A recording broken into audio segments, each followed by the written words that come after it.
नमस्कार, मैं हूं शोभा शर्मा और आप देख रहे हैं सिजलर्स न्यूज, जहां हर खबर से उठती है एक आवाज, जनता की आवाज।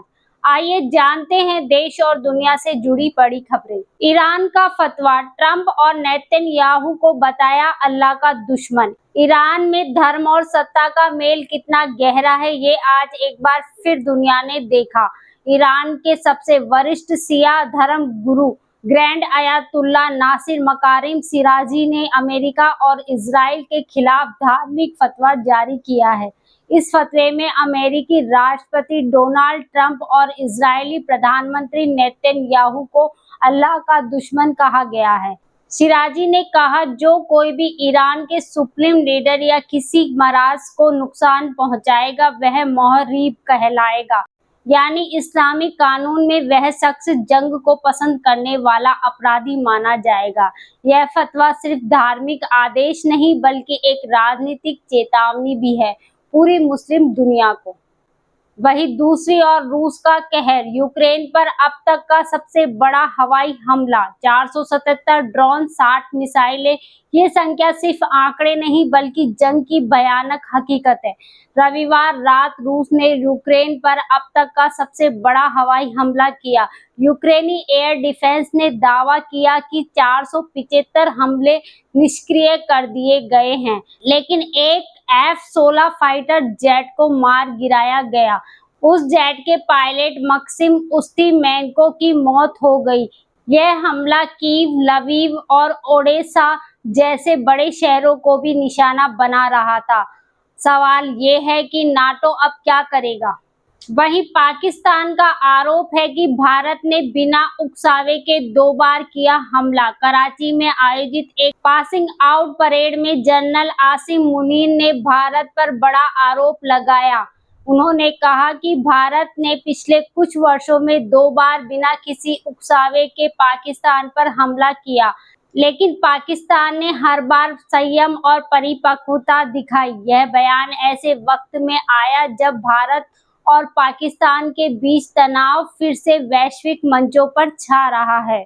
वहीं ऑपरेशन सिंदूर पर खुलासा, भारत को शुरुआती दौर में मिलिट्री टारगेट करने की इजाजत नहीं थी। इंडोनेशिया में भारतीय दूतावास के सैन्य अफसर कैप्टन शिव कुमार ने एक बड़े सेमिनार में बताया, ऑपरेशन सिंदूर के शुरुआती चरण में भारतीय वायुसेना को सिर्फ आतंकी ठिकानों को निशाना बनाने की इजाजत थी, पाकिस्तान सैन्य प्रतिष्ठानों को नहीं। इस रणनीतिक असमंजस का खामियाजा कुछ विमानों के नुकसान के रूप में सामने आया है। वहीं पुरी में रथ यात्रा के दौरान मची भगदड़, 3 श्रद्धालुओं की मौत, 50 घायल। भगवान जगन्नाथ की रथ यात्रा, जो श्रद्धा का प्रतीक मानी जाती है, रविवार को हादसे का रूप ले बैठी। गुंडीचा मंदिर के बाहर भारी भीड़ में भगदड़ मच गई, जिसमें 3 श्रद्धालु मारे गए और 50 घायल हो गए। इससे पहले शुक्रवार को 625 श्रद्धालु बीमार पड़ गए थे। मुख्यमंत्री मोहन मांझी ने सार्वजनिक तौर पर माफी मांगी और इसे प्रशासनिक विफलता माना। वहीं एक खबर यह भी है कि प्यार में बना फर्जी टीटीई गिरफ्तार हुआ।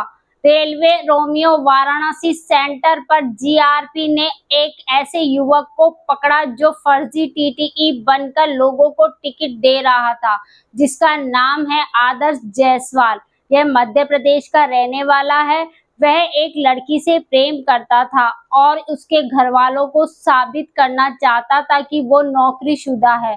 आदर्श ने फर्जी आईडी बनाई, टिकट काटे, यहाँ तक कि ऐसे कोचों के लिए टिकट दे दिए जो ट्रेन में थे ही नहीं। अब उस पर बीएनएस की 6 धाराएं लग चुकी है और उसे जेल भेज दिया गया है। वहीं अब रेलवे का डिजिटल मेगा अपग्रेड 5 गुना तेज बुकिंग सिस्टम आ रहा है। रेलवे की नई तैयारी से अब हर मिनट 1.5 लाख टिकट बुक हो सकेंगे, जो कि अभी सिर्फ 32,000 प्रति मिनट हैं। पूछताछ प्रणाली भी 10 गुना तेज होगी। अब इसकी संख्या 40 लाख से ज्यादा प्रति मिनट होगी। इससे त्योहारों और भीड़ भाड़ के समय में टिकट न मिलने की समस्या काफी हद तक खत्म हो सकेगी।